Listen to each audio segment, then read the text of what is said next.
Hello बेटा जी, कैसे हैं आप लोग। वेलकम टू यल academy. My name is Manoj Rana. आज हम करने वाले हैं 9th क्लास का सर्कल्स चैप्टर और शुरुआत है बेटा जी। इंट्रोडक्टरी एक्सरसाइज है 10.1। इसके अंदर हम सीखेंगे कि सर्कल क्या होता है, सर्कल के बारे में जो छोटे छोटे से फैक्ट्स हैं, ये एक्सरसाइज पूरी उसके बारे में। तो बिना टाइम वेस्ट किए शुरू करते हैं। ये मेरा यूजुअल वे नहीं है। यूजुअली मैं हमेशा पेन और पेपर पर आपको सारे चैप्टर्स जो हैं वो सॉल्व करके देता हूँ, लेकिन ये एक बहुत ही छोटी सी एक्सरसाइज है तो मुझे लगा कि शायद मुझे डायरेक्ट सॉफ्टवेयर पे ही यहाँ पर एक्सरसाइज तो आपके सामने ही है, जस्ट मुझे यहाँ पर फिल इन द ब्लैंक्स जो हैं वो देने हैं आपको और ट्रू फॉल्स देना है। तो शुरू करते हैं इसमें। अब जैसे हम पहला क्वेश्चन देख सकते हैं बेटा, fill in the blanks. The centre of a circle lies in dash of the circle, interior exterior. Answer देने से पहले मैं एक्सप्लेन कर देता हूँ आपको कि क्या होता है सर्कल का इंटीरियर और एक्सटीरियर पार्ट। अगर हम यहाँ देखें तो ये हमारे पास पूरा इंटीरियर पार्ट है। ये सारा जो भी हमारे सर्कल के अंदर है वो सारा इंटीरियर है, और ये जो हमारे पास पूरा बाहर का पार्ट है ये सारा एक्सटीरियर है। तो अगर जैसे हमसे क्वेश्चन में पूछा गया है, अगर हम देखें तो यहाँ पर वो जस्ट इंटीरियर और एक्सटीरियर पूछ रहा है, तो हम यहाँ पर आंसर देंगे इंटीरियर। तो ये हमारा आंसर होगा। अब जो हमारा सेकंड पार्ट है, अगर मान लो हम यहाँ पर देखें तो वो कह रहा है a point whose distance from the centre of a circle is greater than its radius lies in of a circle. तो अब हमें एक ऐसा पॉइंट दिया हुआ है, सिर्फ ये बताया हुआ है कि इसका जो डिस्टेंस है, ये वाला डिस्टेंस हमारा रेडियस से ज़्यादा है। तो अगर रेडियस से ज़्यादा डिस्टेंस होगा तो सीधी सी बात है ये पॉइंट जो है वो एक्सटीरियर में चला जाएगा। तो यहाँ पर हमने यही आंसर देना है, तो ये हमारे पास आंसर आ जाएगा एक्सटीरियर। अब the longest code of a circle. तो लॉन्गेस्ट कोड जो है, अगर मान लो ये हमारे पास सर्कल है और हम यहाँ पर चाहें कि हमारी लॉन्गेस्ट कोड, अब ये मैंने अलग अलग कोड बनाकर आपको दिखा दिए हैं, तो सबसे बड़ी कोड वही होगी बेटा जो सेंटर से होती हुई जाएगी। अगर सेंटर से होती हुई जाएगी तो इसका मतलब ये हुआ कि ये जो कोड है हमारी ये डायमीटर हो जाएगी, और यही हमने यहाँ पर आंसर देना है कि हमारा जो सबसे बड़ी कोड है यहाँ पर वो होती है डायमीटर। तो ये आंसर आपके सामने है। फोर्थ पार्ट बेटा, an arc is a dash when it ends are the ends of a diameter. मतलब एक आर्क जिसके एंड डायमीटर के एंड होंगे तब क्या होगा। तो देख लेते हैं यहाँ पर, ये मैंने यहाँ पर आपको बना के दिखाया हुआ है कि अगर मान लो हमारे पास जो है वो ये ग्रीन कलर में मैंने इसको आर्क को बना दिया है।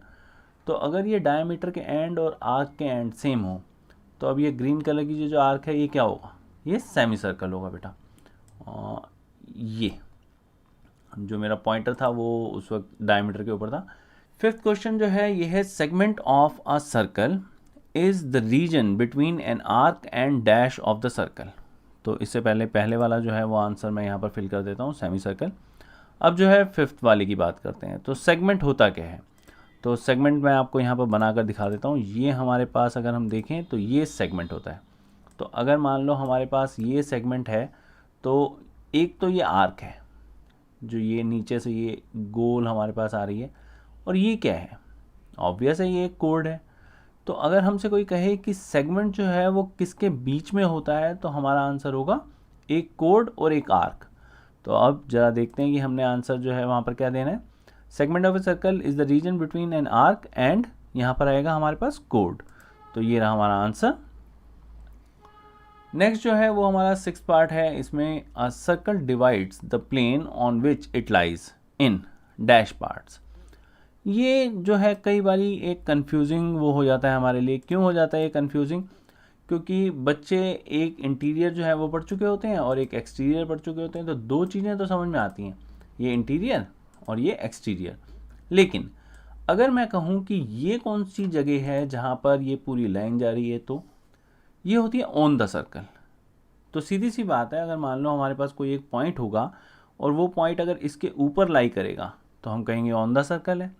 तो इस तरह से हम देखेंगे तो हमारे पास तीन अलग अलग पार्ट हो गए, interior, exterior and on the circle.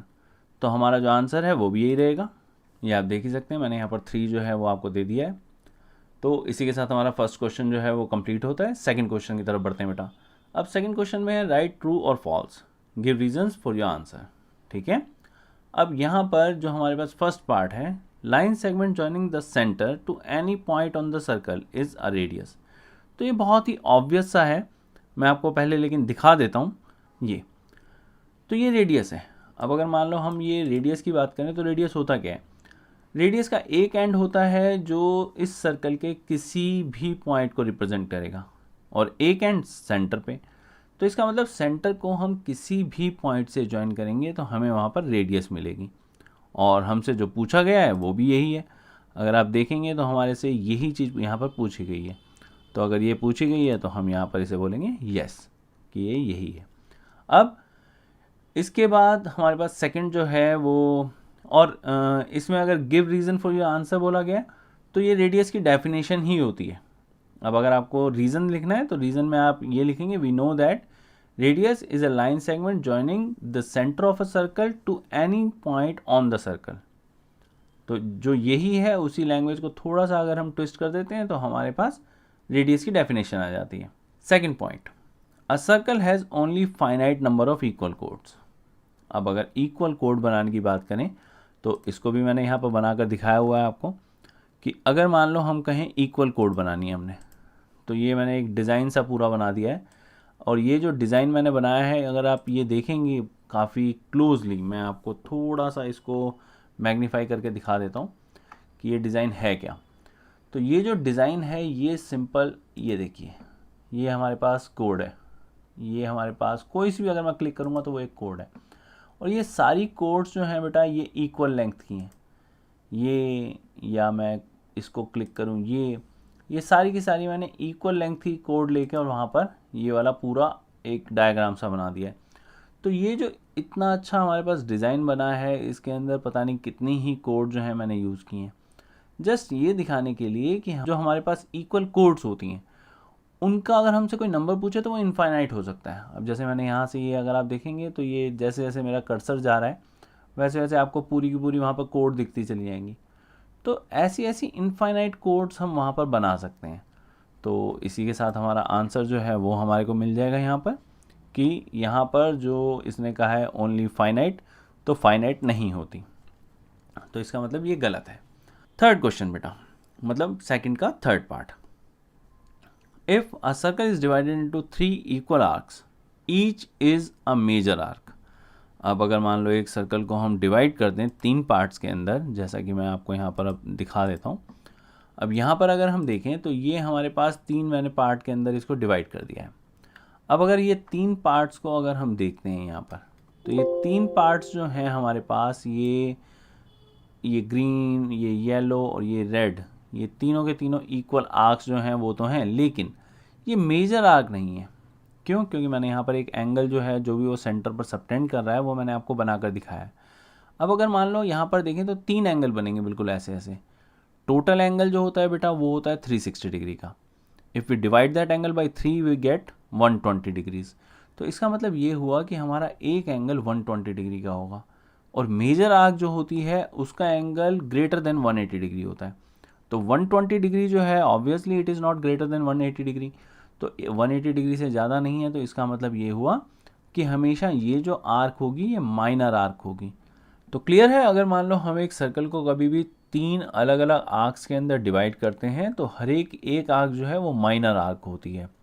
और ये जो है ये हम वहाँ पर जब जैसे हमसे रीजनिंग पूछी गई है तो रीजनिंग में हम बता सकते हैं कि अगर मान लो हम सर्कल को डिवाइड कर रहे हैं 3 इक्वल आर्क्स में, यही सेम लैंग्वेज लिखेंगे तो वहाँ पर हम बोलेंगे each arc will subtend 120 degree at the centre, therefore each arc will be a minor arc.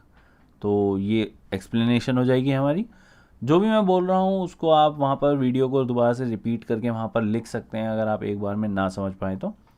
तो ये हमारे पास थर्ड जो है, थर्ड हमारे पास रॉन्ग है, तो ये हमारे पास हम इसके लिए भी रॉन्ग लगा देते हैं।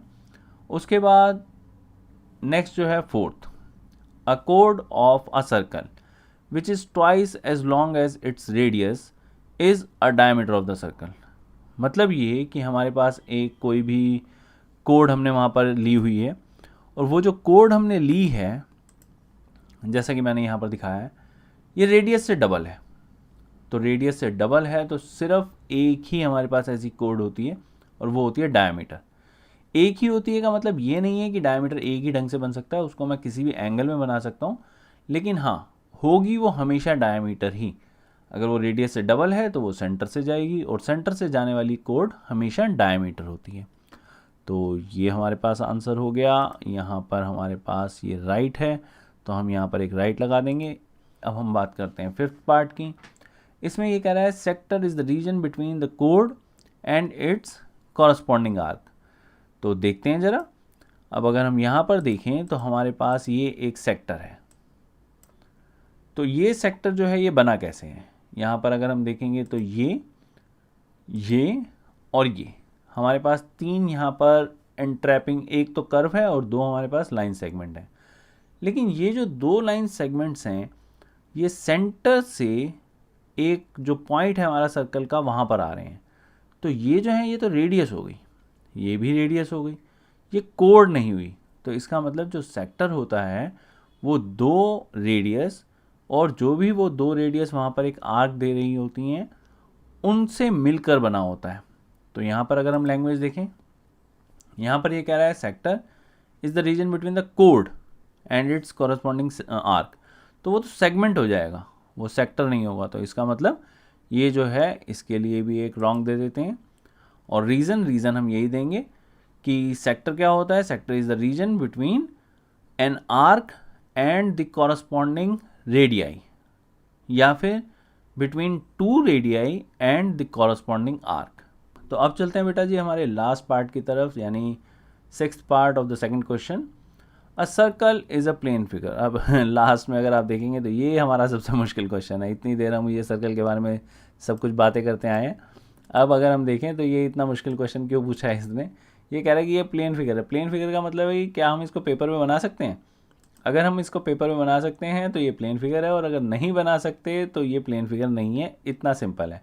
तो इसका आंसर तो आप खुद ही समझिए कि क्या हम बना सकते हैं या नहीं। और ये मैं आपको सीधा सीधा इसका यहाँ पर आंसर दिखा देता हूँ कि आंसर ये ट्रू है। क्यों है ट्रू? क्योंकि सर्कल जो है it can be drawn on a plane. Plane का मतलब हम कोई भी पेपर, बोर्ड, वॉल, कोई भी एक प्लेन चीज़ हम बात करें तो उस पर क्योंकि इसको बना सकते हैं हम, क्योंकि ये एक 2 डायमेंशनल फिगर है, इसीलिए ये एक प्लेन फिगर है। तो बस बेटा जी इस एक्सरसाइज के लिए इतना ही। मिलते हैं नेक्स्ट वीडियो में। अगर आपको मेरा मेथड जो है वो पसंद आया हो तो please like, share and subscribe.